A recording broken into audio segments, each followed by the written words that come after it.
इत्तेहाद के जो इस वक्त सबसे बड़े दिलदादा है, वो जब इत्तेहाद की खुद दावत देते हैं तो बड़ी अजीब व गरीब अंदाज में दावत देते हैं। चुनांचे इन साहब को सुनिए, ये बड़े मशहूर और मारूफ है, जो इस वक्त इत्तेहाद के सबसे बड़े दाई बने बैठे हुए हैं। सुनिए।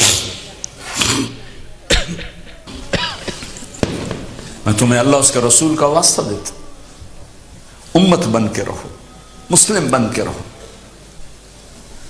कोई गुंजाइश नहीं। अपने अपने अकीदे पर पक्के रहो, दूसरे के लिए गुंजाइश रखो। अपने अपने अकीदे पर पक्के रहो, दूसरे के लिए गुंजाइश रखो। अपने अपने अकीदे पे पक्के रहो। अब एक का अकीदा है कुरान डुप्लीकेट है, कोई प्रॉब्लम नहीं, अपने अकीदे पे पक्के रहो, मगर एक दूसरे के लिए गुंजाइश रखो। कितने इत्तेहाद के दिलदादा है। कल इनकी बीवी को कोई छेड़ लेना, कोई प्रॉब्लम नहीं, छेड़ लो, लेकिन एक दूसरे के लिए गुंजाइश रखो। कल इनकी बेटी के साथ कोई गंदा काम करे, कोई प्रॉब्लम नहीं, एक दूसरे के लिए गुंजाइश रखो। बर्दाश्त कर लेंगे। सारी गुंजाइश मजहब के मामले में, सारा इत्तेहाद मजहब के मामले में। प्रॉपर्टी का झगड़ा हो जाए, मुकदमे चलेंगे, कोर्ट कचहरी, सालों कोर्ट कचहरी के चक्कर काट लेंगे। एक इंच जमीन के लिए झगड़ा हो जाए, एक बालिश जमीन के लिए झगड़ा हो जाए तो नस्ल दर नस्ल दुश्मनियां पालेंगे। मगर मजहब का जैसी मामला आ गया, नहीं, किसी को बुरा नहीं कहना चाहिए, एक दूसरे के लिए गुंजाइश रखो। ये बोली क्या मुसलमान की है, इस्लाम की है, किसकी बोली है? थोड़ी सी तारीख के पीछे मैं ले जाना चाहता हूं। बारहा ये वाक़या आपने सुना होगा कि जब मक्का में नबी करीम सल्लल्लाहु अलैहि वसल्लम ने तबलीग करना शुरू किया, मुशरिकीन से कहा कि जो तुम्हारे माबूद है ये बेबस है, इनकी बेबसी का ये आलम है। कुरान की आयत नाजिल होती थी, आका उन आयतों को सुनाते थे जिसमें उन माबूदाने बातिल की मजम्मतें थी। मजम्मत क्या होती है? उन बुतों की बुराई बयान की गई थी। किसी में अल्लाह ने फरमाया कि जिनको तुम पुकारते हो, जिनकी तुम इबादत करते हो, ये इतने बेबस है कि एक मक्खी पैदा नहीं कर सकते। बेशक हक फरमाया। ये तुम्हारी पुकारों को सुनते नहीं है, ये खुद आप अपनी मदद नहीं कर सकते, तुम्हारी क्या मदद करेंगे? ये सिर्फ पत्थर है, बेजान पत्थर है। मुशरिकीन उनको खुदा मानते थे, उनको बुरा लगता था कि हमारे माबूदों के बारे में, हमारे खुदाओं के बारे में मोहम्मद और मोहम्मद का रब ये कहते हैं। और उन्होंने एक मीटिंग की, मीटिंग के बाद कुछ तय किया और अबू तालिब हुजूर के चचा के पास आए। कहा, अबू तालिब, मोहम्मद हमारे बुतों को बुरा भला कहता है, हमने आपस में तय किया है कि आप मोहम्मद को समझाए कि हमारे माबूदों को बुरा भला ना कहे। अगर मोहम्मद दौलतमंद बनना चाहता है, हम इतनी दौलत देने के लिए तैयार है कि मक्का में मोहम्मद से बढ़कर कोई अमीर नहीं होगा। मोहम्मद अगर हमारा बादशाह बनना चाहता है, हम मोहम्मद को बादशाह तस्लीम करने के लिए तैयार है। अगर मोहम्मद को निकाह की ख्वाहिश है, मोहम्मद मक्का की जिस हसीन और जमील खूबसूरत लड़की की तरफ इशारा कर दे, उस लड़की से मोहम्मद का निकाह कर देंगे। बस ये चाहते हैं कि मोहम्मद हमारे माबूदों को बुरा ना कहे। अबू तालिब गए रसूलुल्लाह के पास, कहा कि भतीजे मुझ पर रहम करो, आज मुशरिकीन आए और ये मुतालबा किया, क्यों उनके माबूदों को बुरा भला कहते हो? क्यों उनके माबूदों का जो है तुम मजाक उड़ाते हो?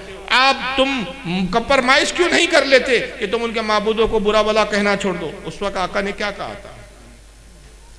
मशहूर वाक़या 12 सुनो। आका ने कहा, अगर ऐ चचा ये एक हाथ में सूरज लाकर रख दे, एक हाथ में चांद लाकर रख दे, खुदा की कसम में अल्लाह का पैगाम सुनाने से बाज नहीं आऊंगा।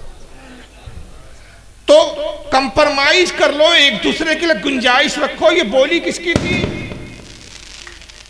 ये मुसलमानों की बोली नहीं थी, ये पैगंबर की बोली नहीं थी, ये मुशरिकीन की बोली थी। बेशक बेशक। अफसोस की बात है कि आज जो मुशरिकीन की बोली बोल रहा है वो हमारे नजदीक आलिम और फाजिल, अल्लाह, वो इत्तेहाद का दिलदादा है। हम कहते हैं इत्तेहाद ईमान की बुनियाद पर ही हो सकता है, कुफ्र और ईमान कभी एक नहीं हो सकते। जिस तरह रात और दिन एक नहीं हो सकते, जिस तरह जहन्नम और दोज़ख एक नहीं हो सकते, उसी तरह कुफ्र और ईमान एक नहीं हो सकते।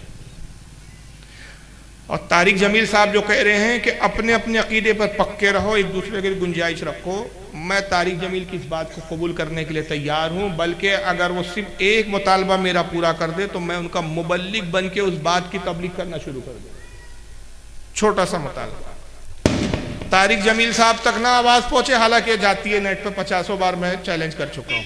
उनका कोई चाहने वाला यहाँ इलाहाबाद में वो जवाब दे दे कि भाई हम जवाब देने के लिए तैयार हैं। मुतालबा सिर्फ यह है कि आपने जो कहा, एक दूसरे के लिए गुंजाइश रखो, अपने अपने अकीदे में कायम रहो। इस लबो लहजे की, इस उसूल की, इस अकीदे की, इस नजरिए की तायीद में कुरान की सिर्फ एक आयत आप हमको सुना दो।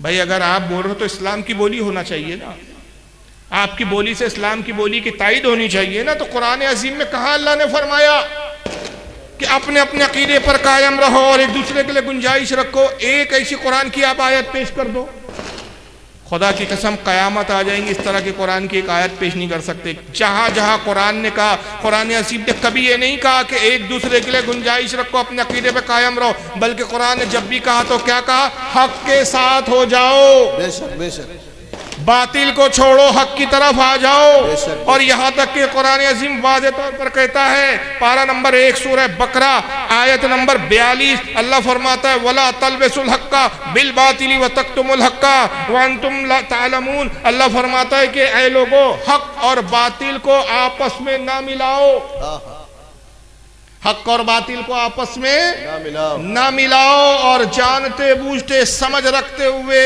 हक को ना छुपाओ। बेशक।